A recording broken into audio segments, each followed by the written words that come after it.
Welcome to the audiobook version of the novel Mercy Not Sacrifice by Dan Parks, read by the author. Chapter 3, Flower Shop. The day before the funeral, an equilibrium had enveloped Gardenstown. The puzzled lives of the men and women and children painted a picture of what a small town in Missouri could be. At Linden Auto on Main Street, owner-operator Sammy Linden had been on a mechanic's creeper underneath a 95 Chevrolet half-ton. Sammy was a fat man with light beer for a belly, and to drop the oil he had to use a floor jack to fit himself underneath the pickup. After he'd pulled the drain plug, the flow of used oil overshot the pan, and 3 of the 6 quarts of oil got on his face. He rolled out from underneath and took a shop towel from his back pocket to wipe his face clean. It was then that the oil shot out of the piston on the floor jack, and it released, causing the truck to bounce flatly to the ground. Sammy Linden knew something had been looking out for him that day. East of there, over at Gino's grocery store, Gino Tivioli was behind the counter. He was a second-generation Italian immigrant, somewhere in his 60s. He had been raised frugal and ran his store so. A handsome, dark-complected man that never had married upon moving to Gardenstown 25 years earlier, but he never turned down the company of a willing woman. Inside the grocery, Willie Smith walked to the back of the store and ordered a couple pounds of beef brisket. In the display window, Gino saw that he was all out. "Let me look in back," he said. Willie Smith waited with a patient look upon his face, but he kept his arms crossed. Willie was a small man with a pointed nose, and when he took off his glasses, his eyes would cross. He lifted and combed his hair over to cover the smooth, bald head underneath, but when the wind blowed, it would lift up like an open door. He knew that day if he didn't bring back exactly what his wife Cheryl wanted, he would be in for it. In the cooler, Gino walked through where he kept the uncut halves of beef and hog. He organized it so the cuts would always be fresh and the stock worked in a rotation. When a pound left the counter, another would be pulled from the cooler to replace it.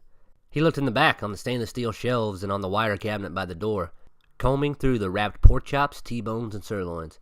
About the time he had all but given up, he saw the brown cardboard box in the corner. He carried it out of the cooler, to the relief of Willie Smith.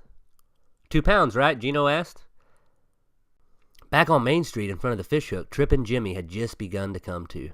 Every small town had a drunk like Trippin' Jimmy, but it wasn't often that he happened to be a local businessman.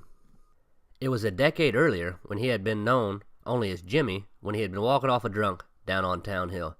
It also so happened to be the first day on the job for the newly appointed chief of police and the then quite young Wesley George. Wesley was a good-looking man with a crew cut and a pencil mustache.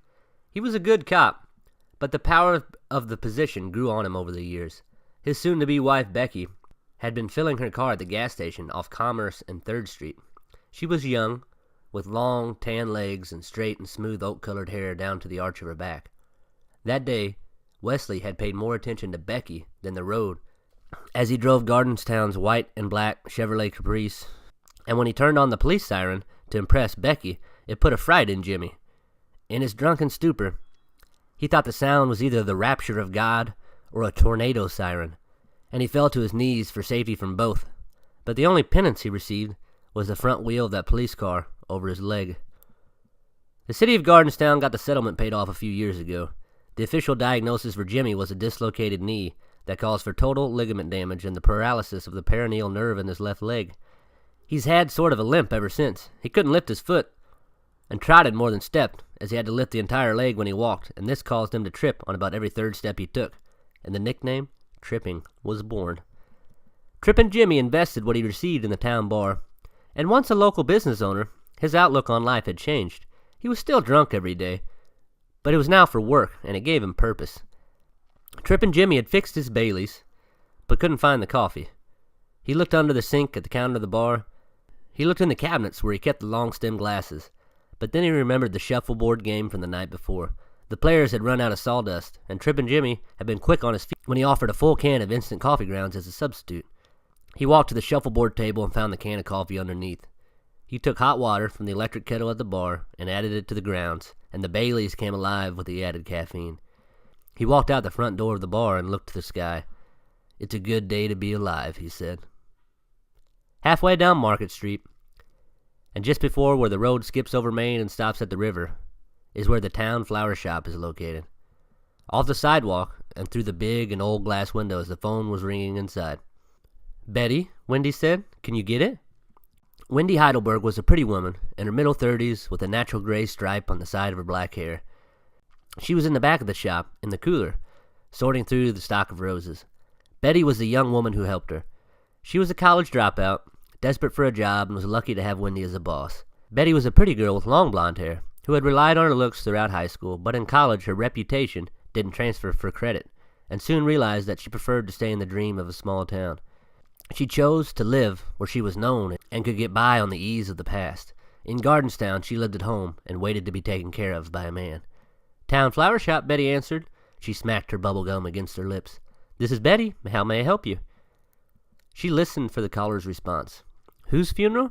She grabbed the pen out of the pocket on her apron. "John Carmen's. Okay." She picked up the laminated reference sheet from the counter that was complete with a list of all the common flowers and what they represented. It listed the prices and pairings and a discount code for repeat customers. "For funeral flowers, the common arrangements are," she said as she searched down the list with her index finger. Wendy had overheard the call in the back and quietly walked to the front of the shop.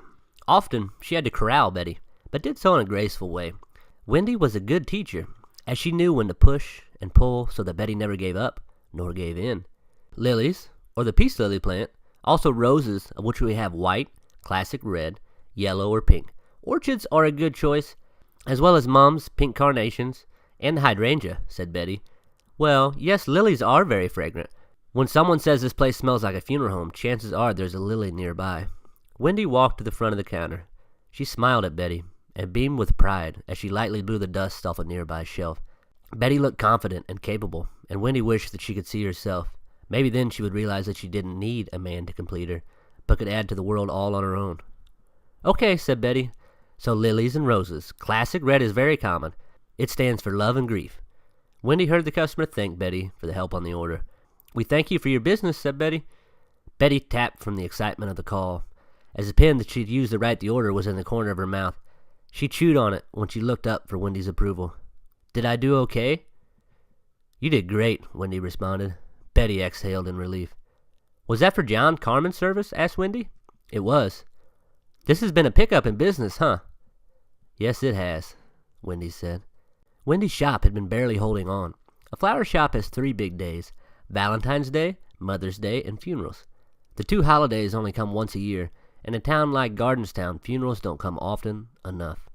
Wendy's personal life hadn't been any easier.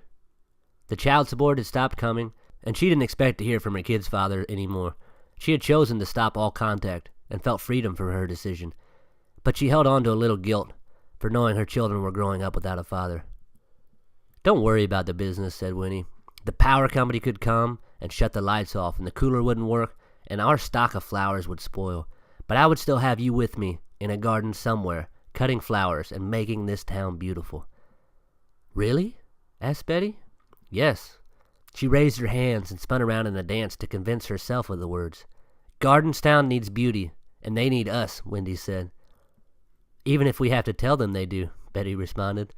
Both women laughed as they walked past the freshly cut flowers and out the back door to the lean-to greenhouse and continued their work in the back of the shop. Betty watched Wendy as she skillfully looked over the stock. Betty went to work watering and picking off the yellow parts of the peace lily plants. "Who was John Carmen?" Betty asked. "John," Wendy replied, "was a sweet man. He lived up on the hill north of town.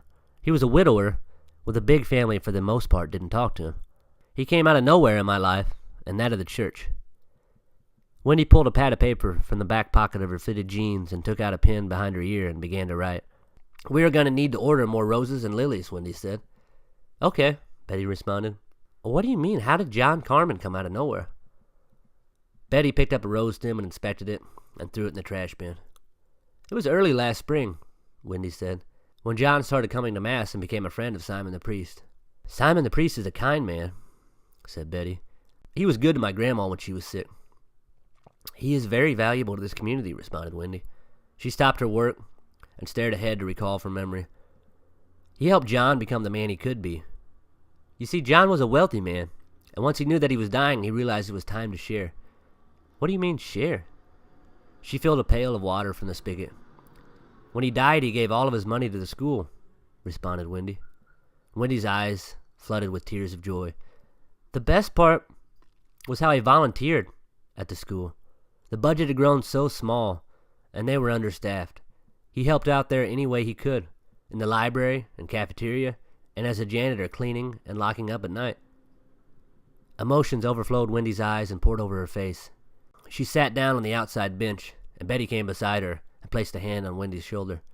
He treated the kids so well at St. Michael's, and it was good for Glenna and Dan to see a man like him. What did he do? He took them under his wing, Wendy said. He was always there for them. I've never had a man help me without wanting something in return. Betty took Wendy's hand in her own, and Wendy squeezed it in return.